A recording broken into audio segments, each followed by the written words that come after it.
of tourism in this area, the sustainability of these wilderness areas is tied inextricably to the communities on the outskirts here. And there's a lot of good initiatives. So just to reassure you all, from an institutional level, governmental level, all the way down to business owner level at this side, and even individuals, you know, are making a huge difference and a huge impact. It's just, you know, lack of awareness of these projects is probably our downfall rather than it not happening. Yeah. You know. And I think one of the really nice examples would be Michael Grover, who's the general manager of Juma's husband, and he's an ecologist, highly progressive ecologist, and he does a huge amount of work in the communities outside here with cattle grazing. And we've heard us mention quite a lot about how, or certainly me, how the buffalo look pretty good at the moment, but the cattle outside look like they're on their last legs in many respects, and that in many respects is a disaster, because much of the wealth that local people have, the meager wealth that they have, is tied up in livestock. Yep. And there are ways, Mike's engaging with them in trying to manage the rangelands on which those cattle graze more effectively, so that the cattle, without reducing their numbers, will survive more sustainably. Yep. So there are definitely projects afoot that are very important. Let's head across to Brent, find out. We definitely heard some lions. Maybe he's got an update on them.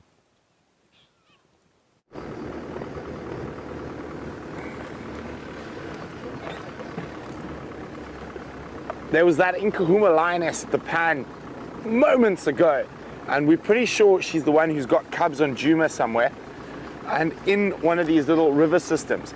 So unfortunately we weren't quick enough to get to the pan before she disappeared.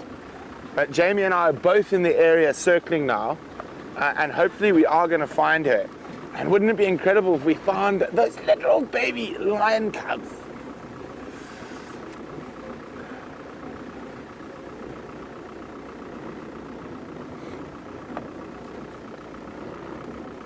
Well, thanks for the update, Morning Glory, who says it was a hippo who chased the lioness off. So sad we lost her. Me too. And I know VM is as well, and I'm sure Jamie and Brian feel the same. Hopefully we will be able to catch her again shortly. And it's got colder, if you can believe it. I reckon, especially here where we are, right down next to the river systems, it must be at least 48, or at most 48, 50, so around 9 degrees Celsius. But if we can find that lioness, it's all worth the chill.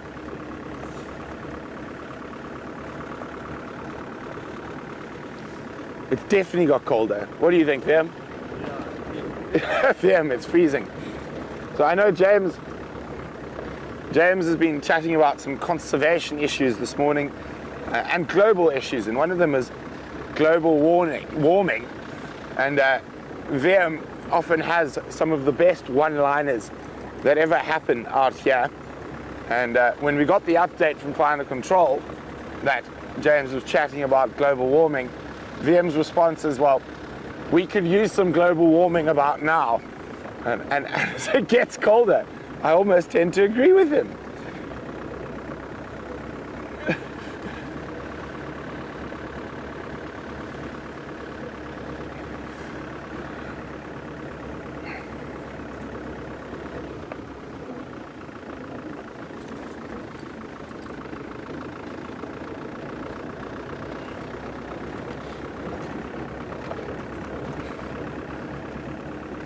Come on, kitty cat.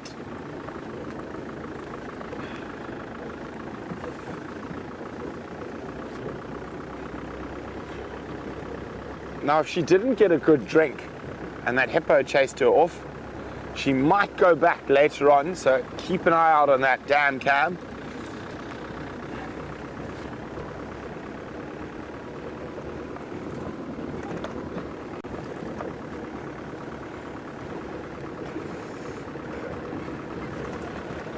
Thanks very much, Morning Glory, who says she has faith in us that we will find the lioness. I hope you're right. Now, my hot water bottle's even getting a little bit chilly. Well, it's still lukewarm, I suppose it could be described as. How's your hot water bottle, Vim? Vim says he's going to start drinking out of his hot water bottle soon, it's so cold.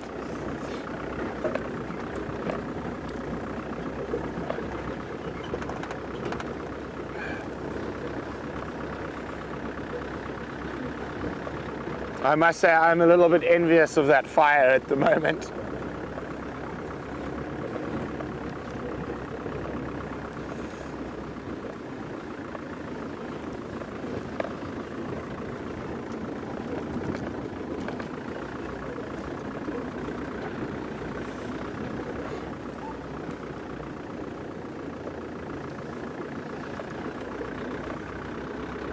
Melissa says it seemed like she was calling her cubs and then she left. Melissa, was she doing a sort of,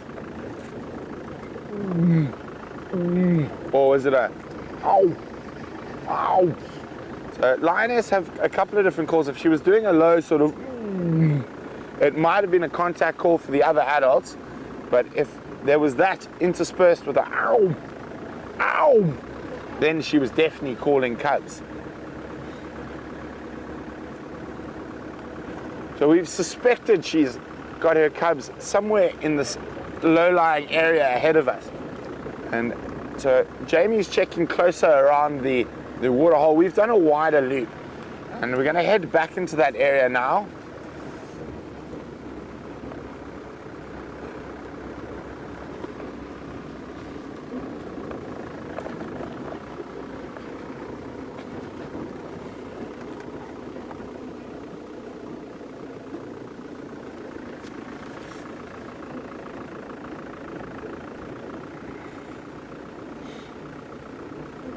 There we go. Lucy in South Bend, Indiana, says the lioness didn't even get anything to drink, so it is possible she might try go back there a little later.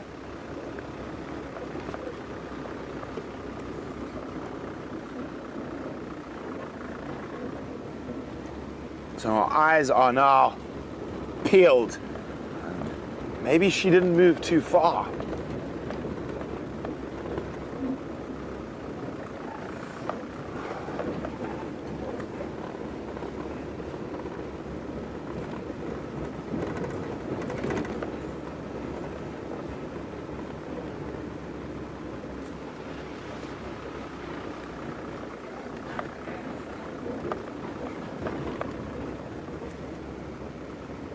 Okay, so this is the little river system. We suspect, we're not sure, that she might be keeping those cubs in. I'm just going to check carefully that maybe she hasn't moved back up here.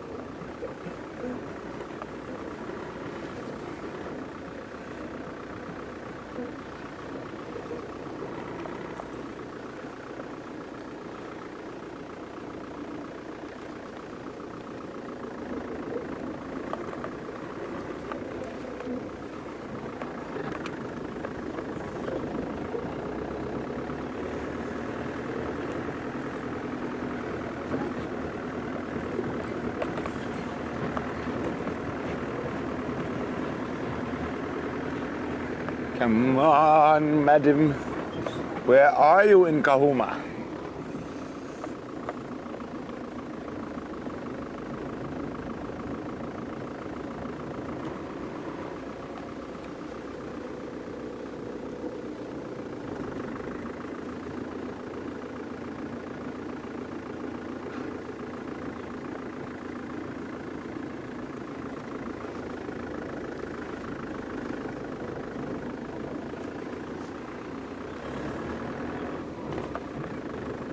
Go away bird alarm calling, but they do alarm call at birds as well, but it is the right area.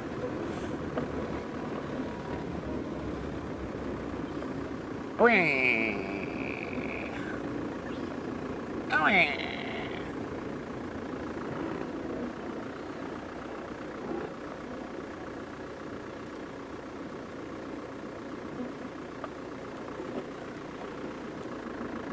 Thanks, Curious One says it was not a cub call, it was a contact call, so that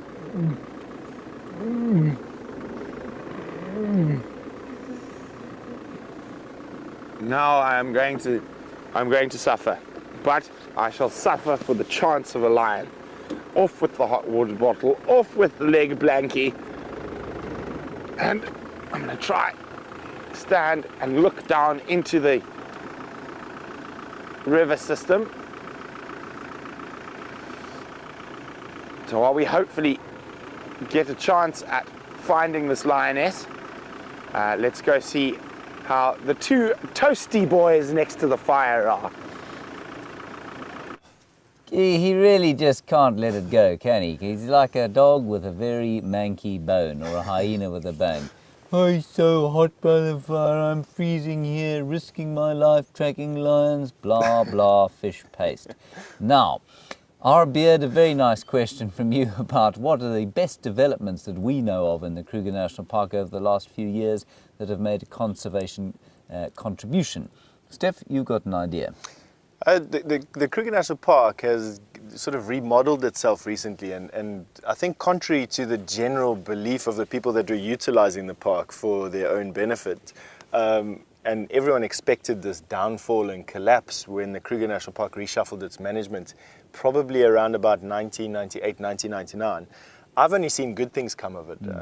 We've had the park start to utilize more of its surface area, which of course has created more employment opportunities. It's creating new opportunities for business or traditional business to be restructured, and so more money is going to communities on the outskirts, more focused to specific communities or specific projects. And I would just have to say that the rest camps have all been renovated. The redistribution of positions is now finally in its final phases, and so we're getting people actually moving forward. I don't know. This may be a bit controversial with me saying it, but I believe totally that the Kruger National Park is a better place today than what it was 20 years ago, 25 years ago. Steph, of course, is being very politically correct, and I am inescapably not politically correct. And basically, I mean, before 1994, the advent of the democratic era of South Africa, the Kruger National Park was kind of a bastion of, I don't know, it was a very white place. It was a pale white place, and it was a bastion for sort of white conservation efforts, where there very much was a fences and fortress conservation approach, where if you came across the fence, you were in big trouble, and there was no engagement with the people living outside. And as with all changes in political order throughout the world, any government institution, which is what the South African National Parks is, saw a massive change in management, as Steph says. And quite apart from the doomsdayers saying that, well, you know, these people don't know how to manage land and these people don't have the experience, blah, blah, it's, as Steph says, the Kruger National Park is a more pleasant place to visit now. There are far more people visiting it of all races in South Africa, which is extremely important. Yep. And so more and more South Africans are being exposed to our amazing wildlife heritage, which of course is the whole reason we do what we do. Without people being exposed to the wildlife heritage that we have, what on earth reason would they have to help us conserve it? And why would we want to conserve land and animals if we don't know about them? So that's hugely positive. And I mean, the rest camps in the old days were, I mean, really, shiversomely just poorly designed, and the food, a level that was, well, I mean, just very disgusting. Now you can get a great meal, you can have a clean room, the rest camps are fantastic, more access for people. And of course, you were mentioning the private concessions. So there's 7 private concessions in the park, and they were initially thought out to be a 20-year project. So Kruger National Park doesn't do anything in less than 20-year chunks to see what impact it has. And what they chose was areas in the park that were accessible but very remote areas, undisturbed wilderness, and they basically auctioned off 7 of these chunks to conservation businesses or businesses with a footprint in conservation and tourism to come up with a strategy to unlock. Obviously, lodges were the key. They have a very little impact, apart from the site that they're on, they have very little impact on the footprint of the concession. And obviously generating much marketing for these areas. And another thing that they did was they invited at different levels in the or I want to say, I've forgotten the word not to use, but in this process of unlocking this potential, for these lodges to come up, or these companies to come up with innovative ideas to incorporate the community and incorporate business and see what they can do. And they're held to that. Having been part of one of these concessions before, they do a monthly audit on your promises that you made when you were in the beginning, and you held to that on a monthly basis, and on a yearly basis that's audited. I just think it's wonderful, you know. A lot of money gets pumped back into the communities, which is good. It's what's needed. Dina, very nice question from you. You say if you come out here and you self-cater, which you can do, absolutely, can you get locally grown produce? The answer is yes, to a certain extent. But if I was to pick one project other than a people-related, well, you tie it in with people here, but certainly if I was to pick one sort of nitpicking real issue that I have, it's the fact that buying starlings flying overhead, you can't buy starlings overhead, buying locally grown produce is very difficult. So, for example, if you buy a lettuce somewhere in some of the major centres around here, it's been grown here, it's driven to Johannesburg to the big market every morning, it's been bought there and then driven back again. And so that kind of thing does irk me quite a lot. And yes, there are areas you can get locally grown produce, but certainly there could be far greater efforts. And I mean, projects like Mike Grover's doing will kind of get that sort of thing to fruition. And it would be great to be able to come to a place and buy only locally grown things, locally grown eggs and chickens and meat. And I would say it's very possible. I'd say we're probably guilty of our own, we're remarking quite negatively on the fact that we don't grow anything, or we don't utilize the majority of our stuff locally. Whereas if you came here and you really wanted to support local communities, you could trade in the villages quite easily. Yeah, they grow a lot of their own food, and if you really wanted to, if we really wanted to, we could actually move into the village and get tomatoes and probably, I don't know, quite a few things. Chickens? Chicken, absolutely. Eggs? Goats. If you wanted to eat a goat, I suppose you could get a goat. Yeah, delicious. And there was something else of vital importance I wanted to say about this. It's easier to go into a supermarket, put everything into a trolley, put it in a packet, put it in your car, and then go to wherever you're going. But yes, I think Steph's absolutely correct. You could very easily, without anything in the back of your car, come through this area between, say, Hoedspruit and the Kruger National Park gate, and if you drove into the villages, and it would be quite safe to do so, you know, and you had a bit of cash and you asked around, people would point you towards the egg farmer, towards the veggie farmer, towards the chicken farmer, and you would be able to get locally grown produce. That's actually would be quite an interesting exercise to try and do. Maybe we should do that one day. Jamie's got an update for you. She's now no doubt basking in the rising sun, taking the coldness of the morning far more on the chin than her erstwhile friend Brent is. Let's get an update from her.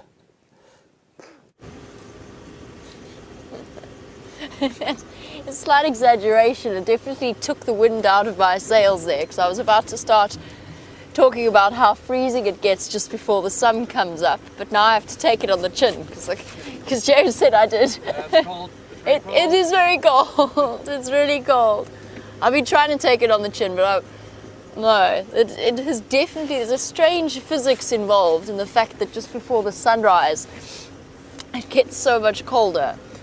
And the glint of the morning light is slowly touching the tops of the trees.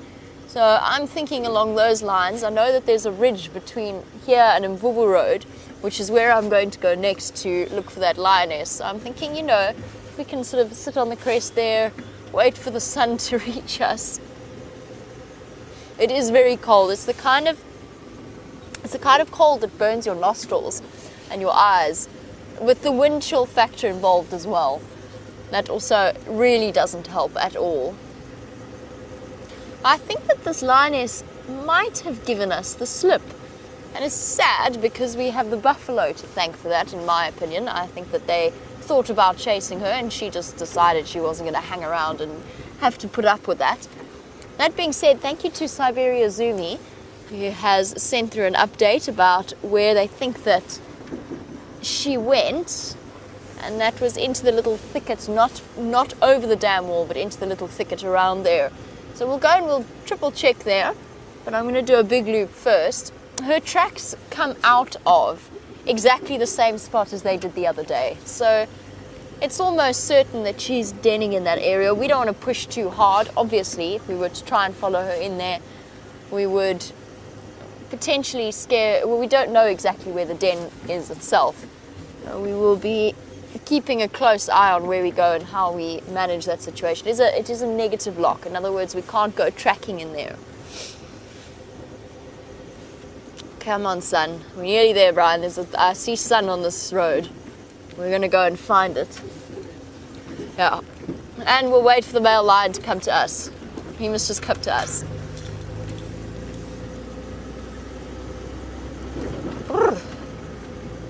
My suspicion is, though, that lioness is going to try and, you know, just speaking of the cold, it's not just us that feel it. My suspicion is that lioness is going to think about wanting to find some sun of her own. She might not want to be hanging around in the thick drainage line areas when there's sun to warm herself up. She might leave her babies to cuddle up together and go and find warmth of her own. Oh, the noticeable difference as we drive up this road. As you can see, the sudden change in temperature has placed us in an almost misty horror movie type style. Brian's just going to give it a wipe. Sudden changes in, oh, this is wonderful. Sudden changes in temperature. Oh, okay, we're never moving. We're going to just drive slowly up and down, backwards and forwards. And Brian, on that subject, which animals respond to the early mornings the best, apart from us? A lot of the crepuscular animals start to move around in the early mornings. Actually, early mornings is best for a lot of the different animal species because it's that perfect in-between between the nocturnal and the diurnal. But things like wild dogs and cheetah are their most active at this time of the day because they know that later it's going to, particularly in summer, but winter as well, they know that later it's going to get very, very hot and uncomfortable for them. So they want to get as much potential hunting done as they can as they go along.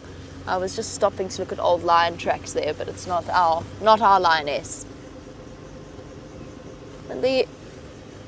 Most of the animals are going to start becoming active now. The impala, the buffalo, all of those ruminant animals will be trying to find a nice sunny spot to warm up and to, for now, ruminate. They're not in a rush to start feeding. They are going to be ruminating and just enjoying the fact that they survived the night, and the dark and the cold, and the predators roaming around.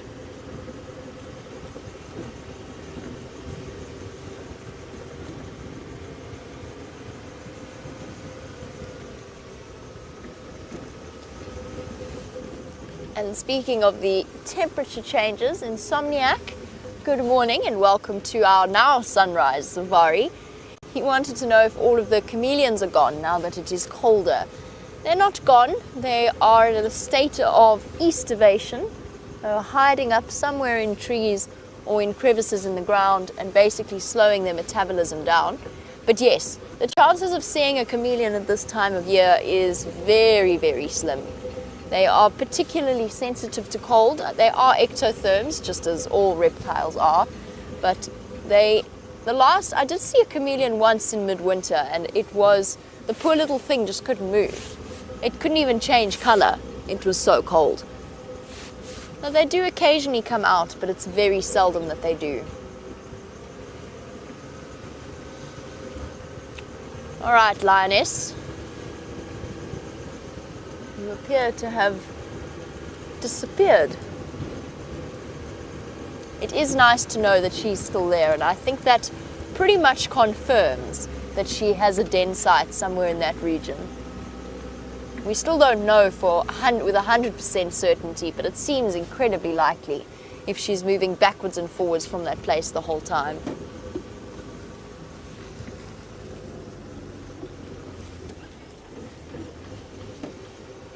do one more loop, check around where Siberia Zumi suggested that she might be.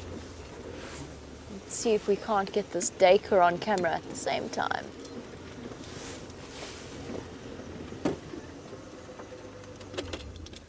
There we go. Don't run, don't run. There we go. Perfect. Thank you, Brian. It's one of the antelope species that I wouldn't say we struggle to get on camera, but it definitely we have to work a little bit harder to get them. Most of the time they are dashing away, and all you catch is the fleeting glimpse of a disappearing bottom. In this case we've got a female Dacre, very clear by the lack of horns, and if you look carefully as she turns her head, hello girl, oh, your mohawk's not very straight up, is it? It's a bit floppy. There she goes. The Dacre have this incredible sort of thick, sticking up, like this bobble, but different, sort of straight patch of hair, triangular patch of hair between their ears. Meant to look intimidating in some way. And I'm not sure if you could see very clearly, but in that morning light, her preorbital glands, the glands close to her eyes, were actually clearly visible as dents in her facial structure. Okay. Bumpy, bumpy. Everybody hold on.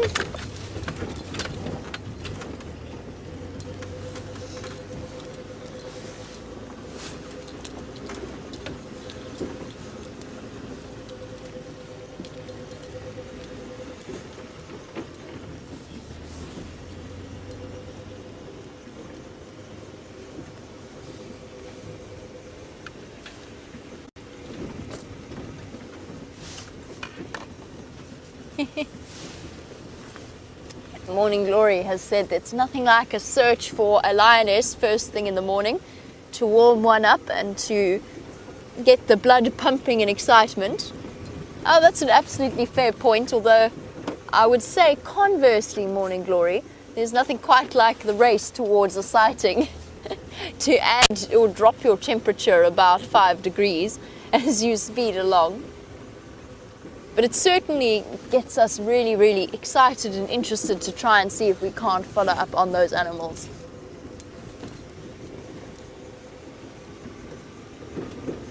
I've just heard an update that there's at least one of the Birmingham boys that crossed through Cheetah Plains last night and is now making his way possibly to the west. So we know where 1 and 2 of the Birmingham boys are, but not the rest of them. I'm going to send you back to James and his nice warm fire so that you can warm up there, and we're going to continue the search for this lioness.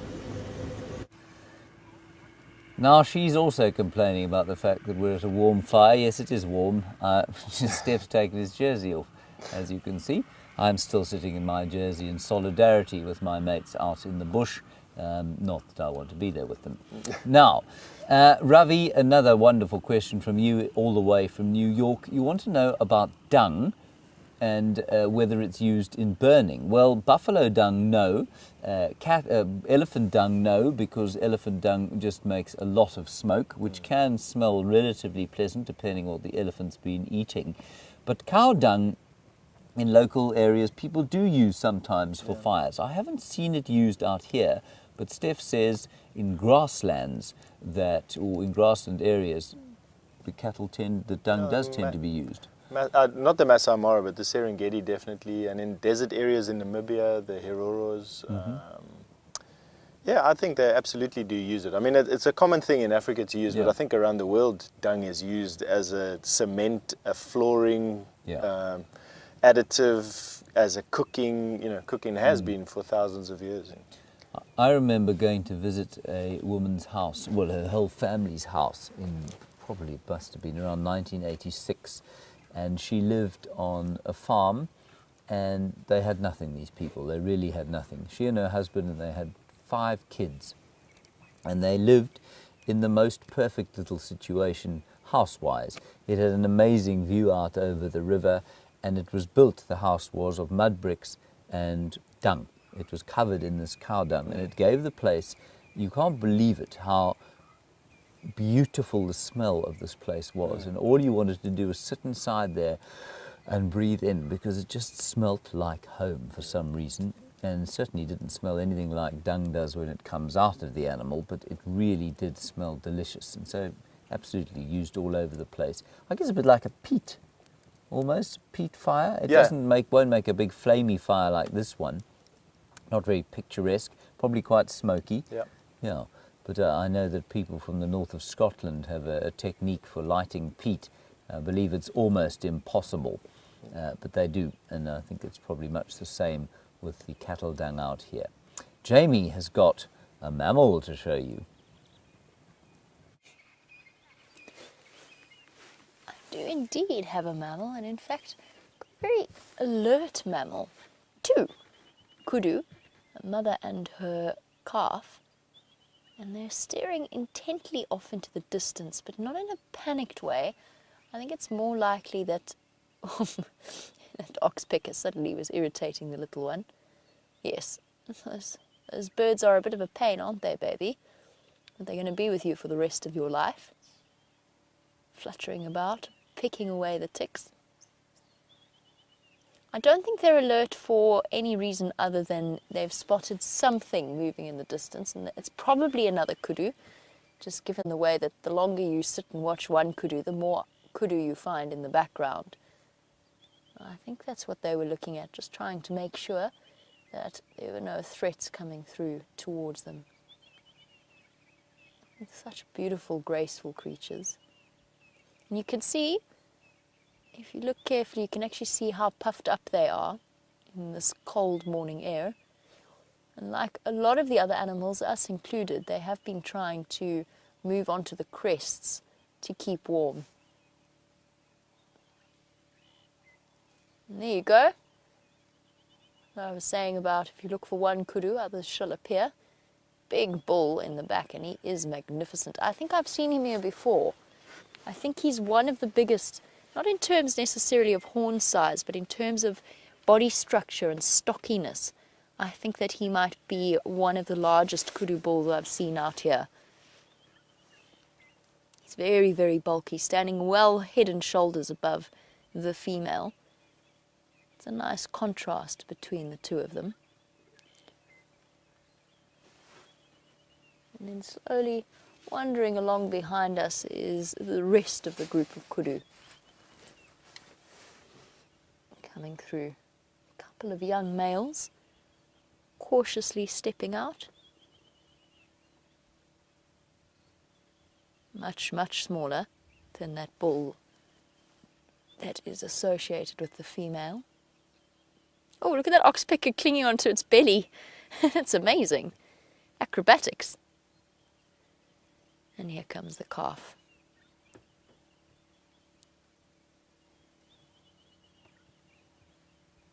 Lots and lots of them about.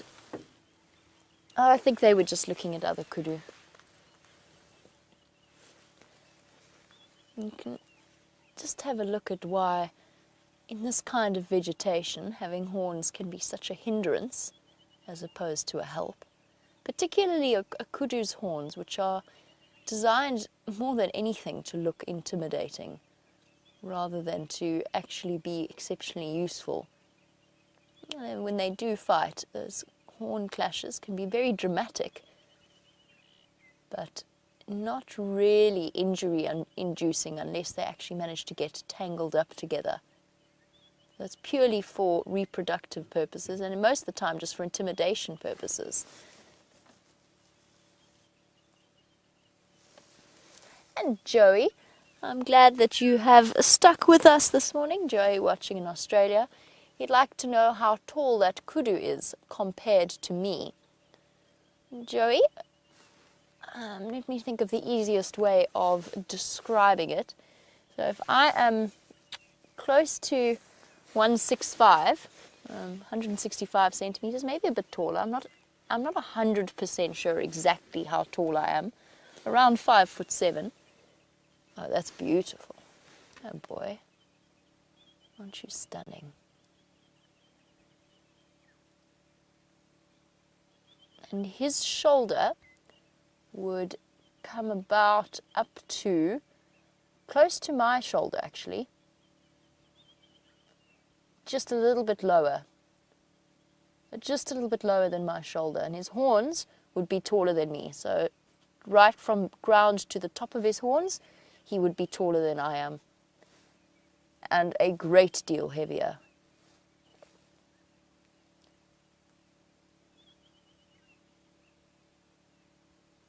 Look at that incredible beard / dewlap.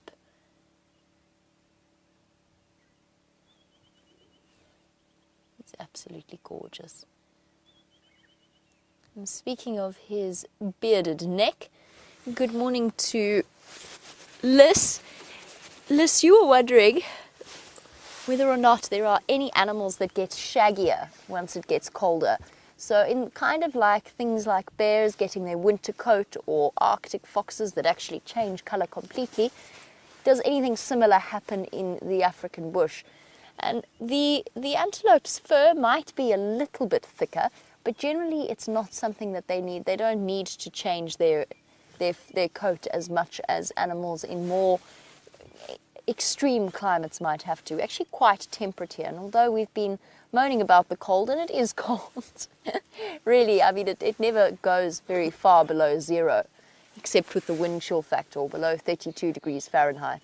So our animals don't really need to grow too much of an extra coat, although I certainly wish that I could, in a way, just have a sort of a warm undercoat on. It's just no matter how many layers you put on, the cold bites its way through. Now, could you have left?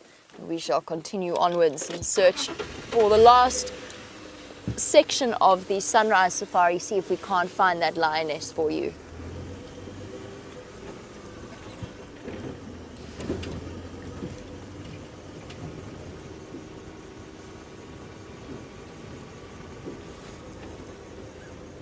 Now, Daryl, you were wondering, because the kudu does look exceptionally deer-like, you were wondering if a kudu is just like a deer. And the answer is no, not really. They're basically the African equivalent of a deer. They fill a very similar ecological place in the whole setup of the ecosystem. They're a very important food source for the predators. They're a browser of the various tree species. And they're a similar size to some of the larger species of deer, something like a red deer, for example, or a fallow deer, a bit bigger. The big difference between deer and antelope, or one of the big differences, is the horn versus antler situation. So an antelope has horns, which are solid bone that grow from sort of after their first 6 months. They start to deposit bone that then grows up in that very distinctive horn structure, whether it's a kudu or an impala or a wildebeest. That gets deposited and builds up. Now, in our case, probably about half of the antelope species, the females do actually have horns as well. They will have those for the rest of their lives because it's bone. It's a solid structure that is permanent. Bit of a bumpy road, this. Whereas deer, their antlers is actually made from hardened blood vessels.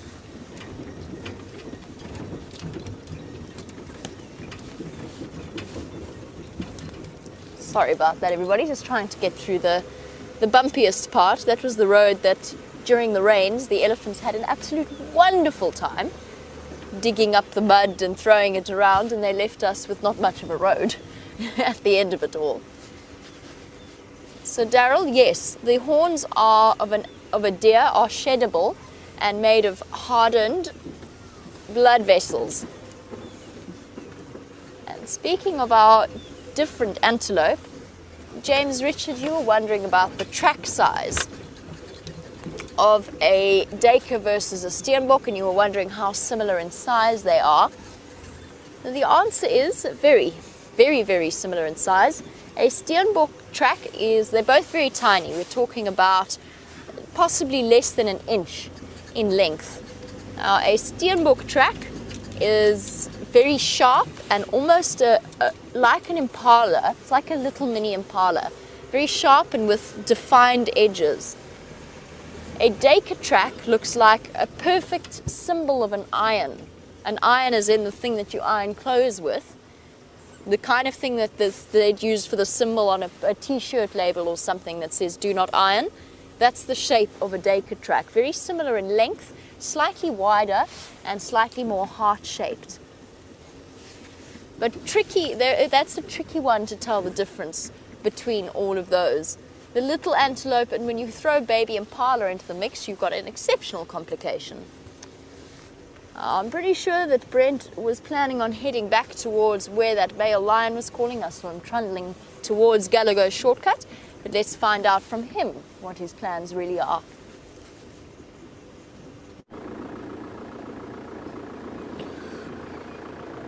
So that male lion called again and has headed to the north. So unfortunately, no luck there. So I haven't quite given up on this lioness yet.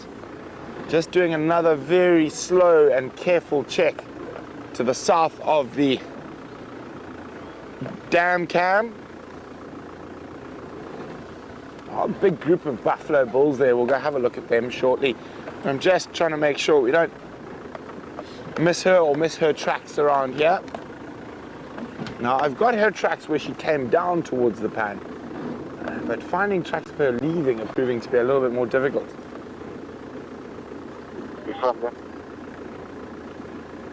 Ja, guys.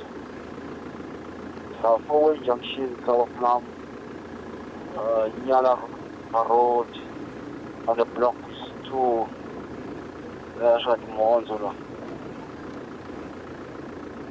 Okay, what do you have on there?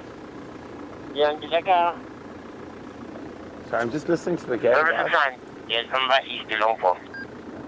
From the middle you can see on the east of the block. If you check There we go.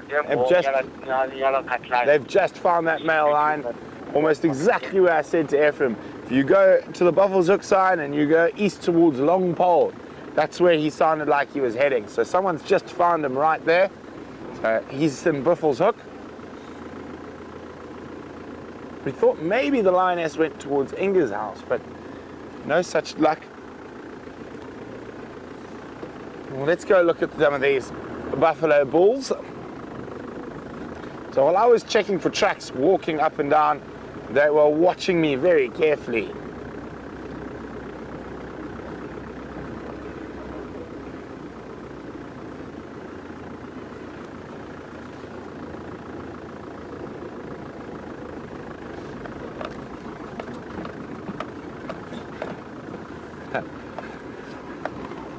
Thank you very much, Maggie in Australia, who says I've been doing so well to let go of my addiction to the word so. I've only used it 9 times in the last couple of segments, and she would like to know whether the cameramen have been a bit nervous, obviously, because there was a lion around here earlier. Hello, big boy. So thanks very much, Maggie. And Maggie was wondering whether they'd been using the big stick formula to hit me every time I do it. I think this morning was too cold for any of that. I forgot the stick. And VM forgot the stick, fortunately for me. So these buffalo were sleeping up where those others are in the background, even when that lioness was here.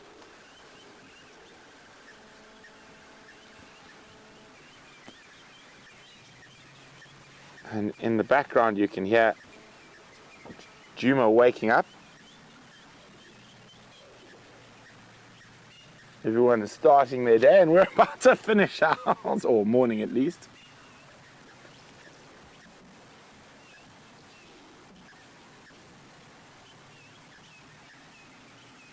It is absolutely gorgeous at this time of the morning. The light is quite spectacular. So move forward slightly. Some very pretty light on the doves drinking at the waterhole.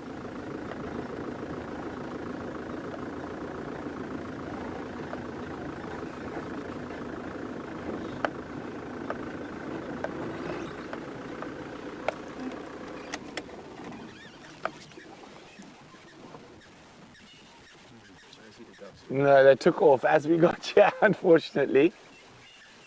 Oh, but there's a green pigeon.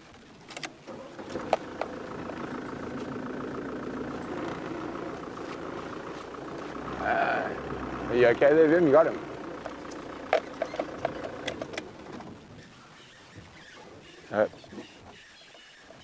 Oh.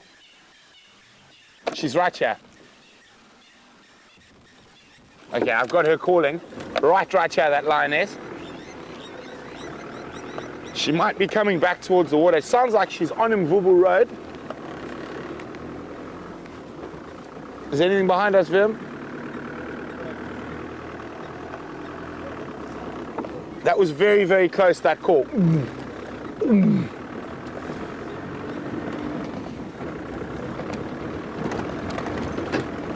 So we're going to rush across there. I think she's no more than 100 or so meters away from us.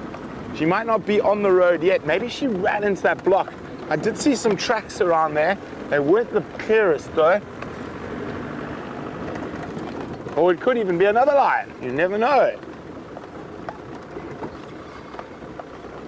Hoppa, over the bump.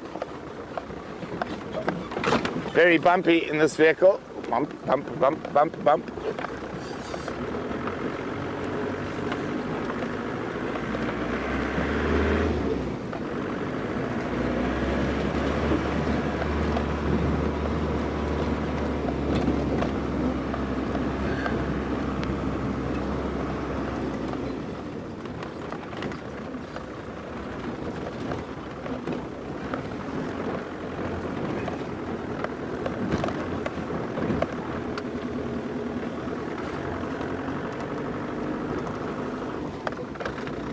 She was probably watching Vim and I walk around trying to find her.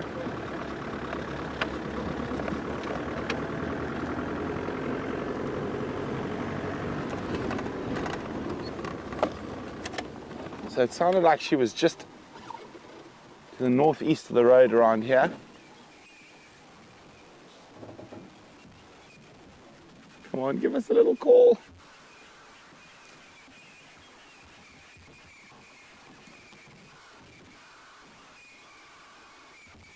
I'm trying to say, even if she disturbs some birds.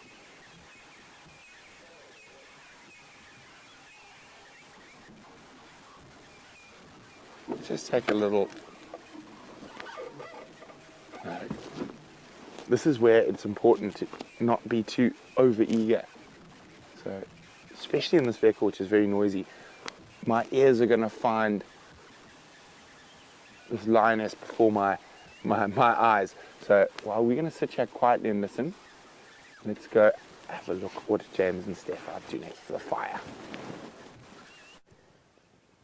Things have warmed up a bit. As you can see, my face is now bathed in what was golden light, and it's now rather blinding, palish, yellow, whitish light. And how Steph's managing without the aid of a hat, I'm not really sure. I can see Jamie driving around there. Brent is basically over the back of your head, where you happen to be watching the screen. I worked that out. Yes, that's correct. He's just to the east of us, into the sun that is now scorching my eyeballs out of the front of my face. Now, we have a nice question from Sherry about, you say, I think you're a little confused about the seasons here. You say there's a dry season and a wet season, so when do people grow anything? Because it's either very wet or it's very dry. Sherry, first of all, our wet season is not really that wet, is it? I mean, the average rainfall in this area is between 450 and 600 millimeters of rain. 600 millimeters is 24 inches, so that's not a huge amount at all. 450 millimeters is 18 inches of rain. So I mean, there's not a huge amount of rain, and that's the growing season. That's when we try and grow crops out here. Any time sort of after the first rains, which might be, what could be any time from October. Although I know from my wife's vegetable garden that tropical fruit, she's trying to grow granadillas in our garden, and they have suggested that we grow it in winter rather than in summer, because it's just too hot. You can't give them enough water. So there's definitely enough sunlight here to do crops year round. Year round, yeah. So complementary crops, but I don't know what the guys plant. And water is the limiting factor, of course, and so is heat. So many people, if they have water around the place, they will grow vegetable gardens in the winter and not in summer. They'll grow maize in the summertime because the heat doesn't seem to affect them much. But just north of here, on the Letaba River, there are a whole lot of commercial farms. And it's one of the only areas in the country where you can grow crops year-round. All year round you can grow vegetables. So, yeah, if you can get enough water onto your crops, you can grow stuff year-round. It's never too wet to plant anything here. You're never going to, you're never going to find a rice paddy in any of the areas out here. Then I found, well, I didn't really find it. I mean, he's been sat there all day. I tried to bring this sort of buffalo skull to bear, and unfortunately his horn came off. But it's quite a nice way of having a look here of what a horn looks like. And if you look into the middle of it, Chandra, can you see the middle of it? Yes. This is just the keratin sheath, everybody, of the horn, and inside it is where the bone would have gone. Now, I think this bone has been eaten away, Steph. Yeah, definitely looks like because it. It's not on the thing there. Now, what would have eaten the bone? It's gnawed on by so many different things. Yeah. I think, it could be anything. I mean, I would even imagine termites to a degree would Yes. even eat. It's quite high in calcium and potassium bone, and is obviously broken down eventually by rain and sun and water. Well, that's quite interesting because in here, I mean, Genre, if you don't mind, in there again, you can see that slightly discoloured greyish soil. And that certainly does look like termite mound to me, and I wonder if this hasn't actually, the bone's probably been eaten out by termites. It wasn't anything largely carnivorous because, well, they wouldn't have been able to get at it. So I'll just show you where it was attached. John, if you might follow me. You know, I don't want you to strain yourself. I know you've been sat there for many hours now. But it was attached like that, and the bone from the skull actually grows outward like that, and then it's covered in this keratin sheath. And so the termites have probably got in there and they've eaten it out. And what's also interesting, of course, and many of you will know this, are these keratophagous moths. And that's keratin-eating moths. And I'm going to ask Steph to tell you about them because I always get this story a bit mixed up. Are you au fait with? I can try. I mean, I don't quite know exactly. So this is a moth. This is actually what you're looking at over here is the pupae of the moth's caterpillar just before he became a moth. So he would have come out of the horn, had enough energy to pupate and turn into a moth, leaving this little cocoon basically, or the leftovers of the cocoon, and then flown off to find another horn. And I think on that note, we can cross over to Jamie, who's got some news for you. With a horn. We've come through and found a bachelor herd of impala, and I'm trying to show you again, but Rusty refuses to go into reverse, but there we go.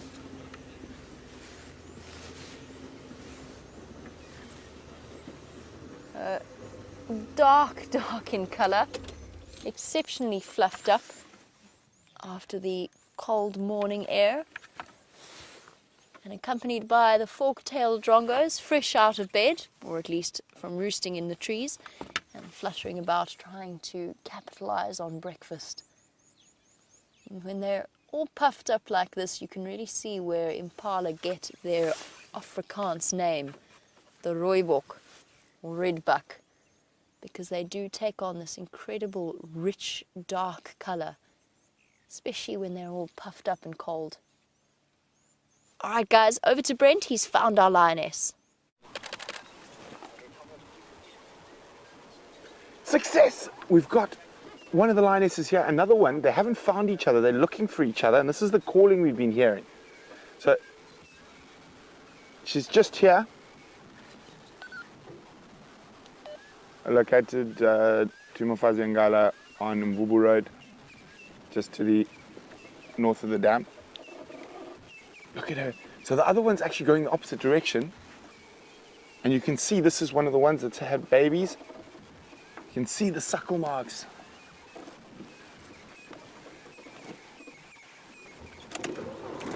So the other one's just gone off towards Gallagher, and this one's running in the wrong direction now.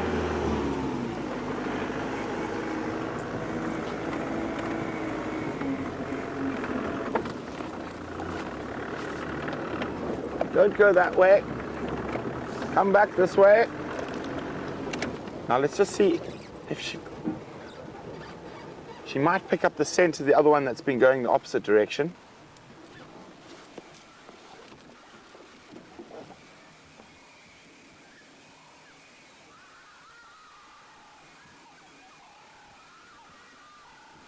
There we go, she's changed direction again. Oh no, don't go east.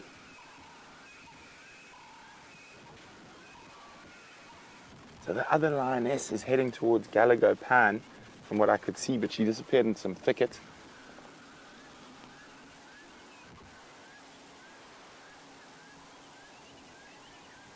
Might hear a little call shortly. We're not going to be able to follow her into there. It's very, very thick and steep where she's going.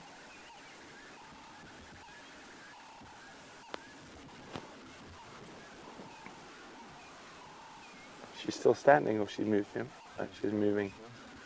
Coming back this way. What they need is a little contact call. Come on, guys. Been talkative all morning. Oh, look at that. How beautiful is that with the backlight?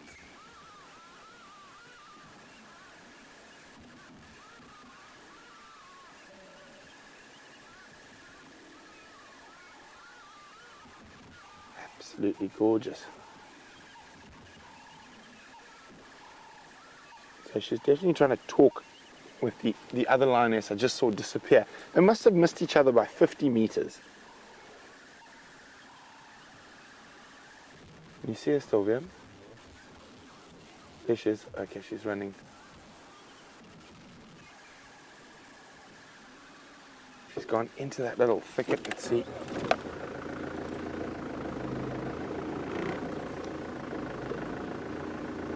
I'm just catching movement of her as she dashes through. She might pop out right around here. There you go. She's going to pop up right next to us.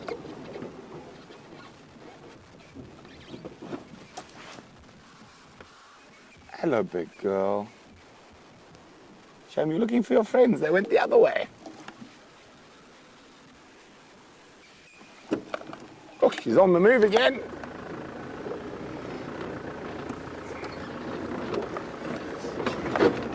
Bouncy bounce.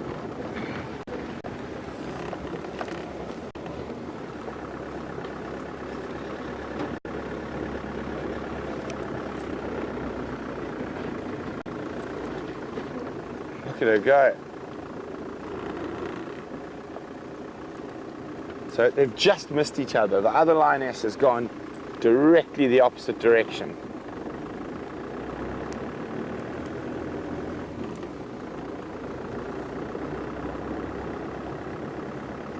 She's seems very excited to see one of the other members of the pride. She's probably not seen them for quite a while she's had these cubs hidden.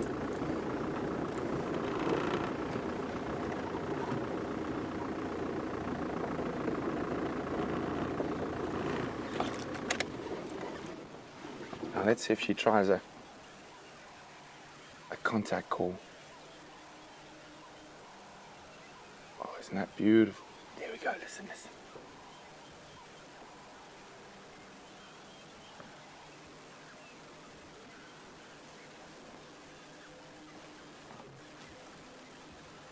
Oh, look at that light on her face.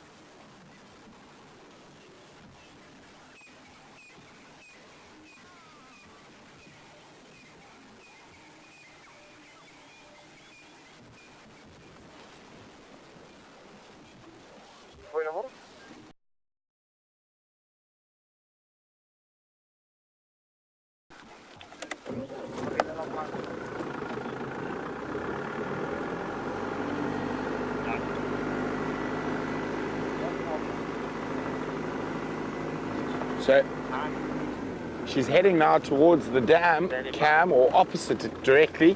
She might go into the little river system that runs in front of the lodge.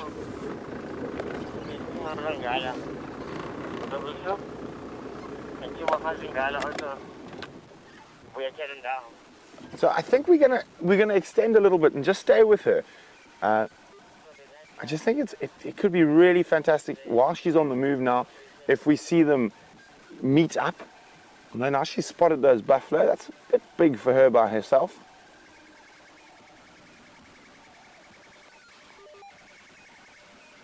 While we can stick with her, we will. But if she does go into one of these little river systems where it's too thick, we'll leave her. But I think this could be a very exciting reunion between the ladies.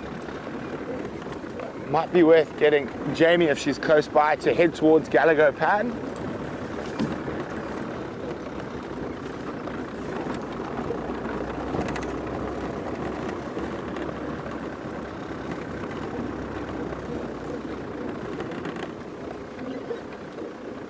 After you, lady.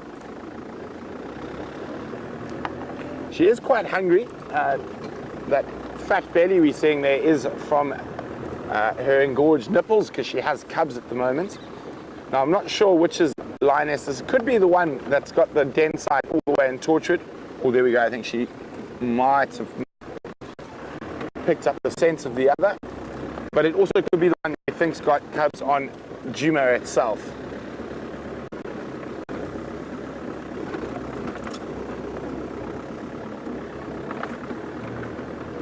So I saw two lioness, one just veering off like that, and then this one was running towards us.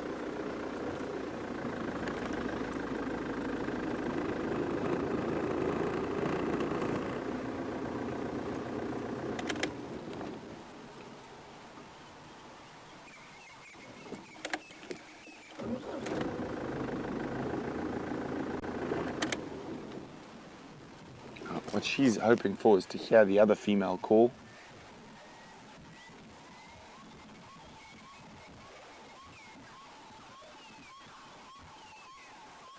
You can actually hear her breathing quite heavily. She's looking for the scent of the other lioness. Oh, she's heading in the right direction. Oh, was heading in the right direction.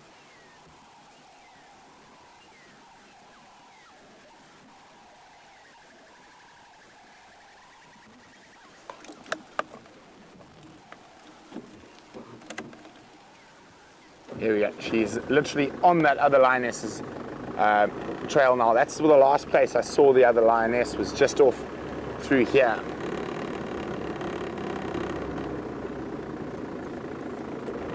Now she's going back in the wrong direction again. Oh, she's heading slightly in a better direction. I'm just going to move around.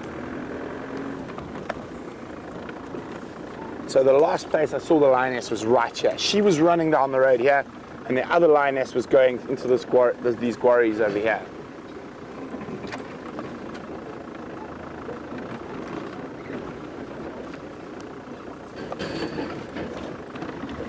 Straight down that big path there.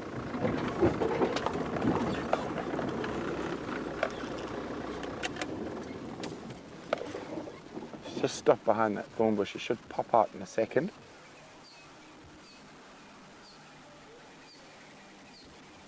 She's on the right trail now.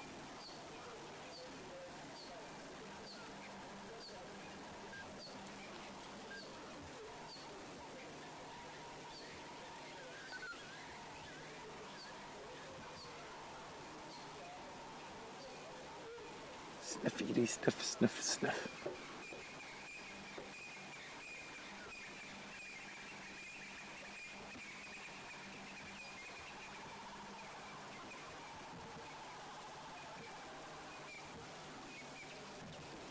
Isn't this light just gorgeous? I hope you guys are getting some fantastic screenshots. Oh, my lens has missed it up a bit.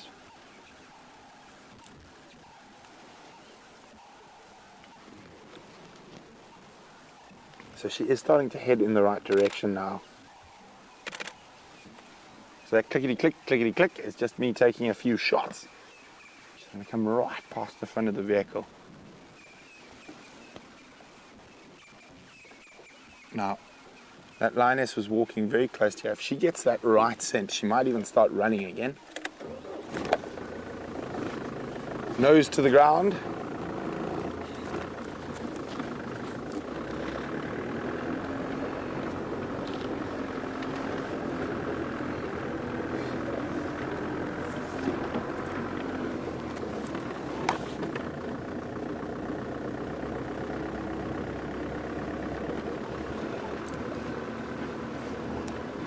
So I think we're going to, there we go, she's got the scent, she's on the jog again.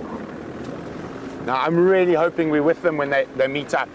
I think it's going to be quite a spectacular greeting. Unless she loses us in the bush, which is also possible.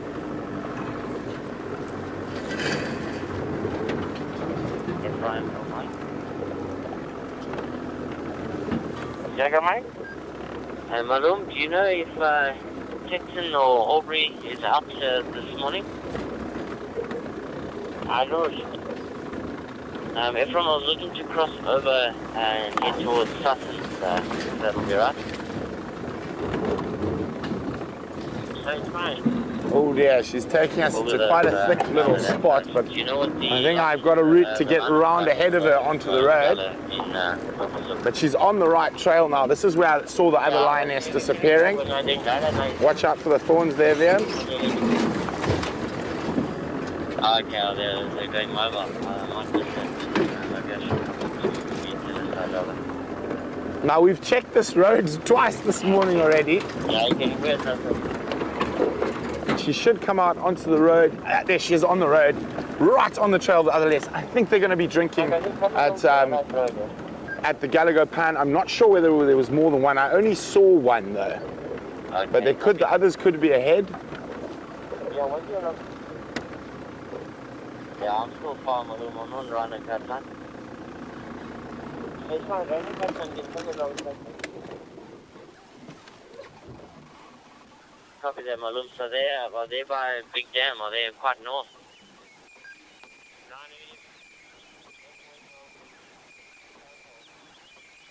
Okay, so we're about 100 meters away from the Gallagher waterhole. And she's definitely in the, as I said, heading in the right direction now. So we're going to stay with her a little bit longer.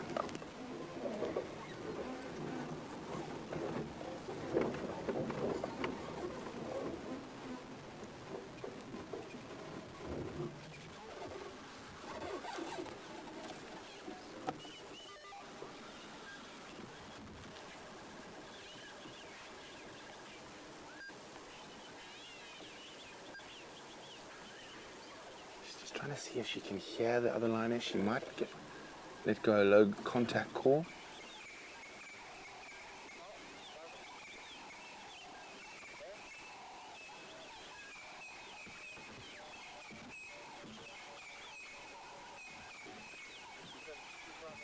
Oh dear. No, she's off in the wrong direction.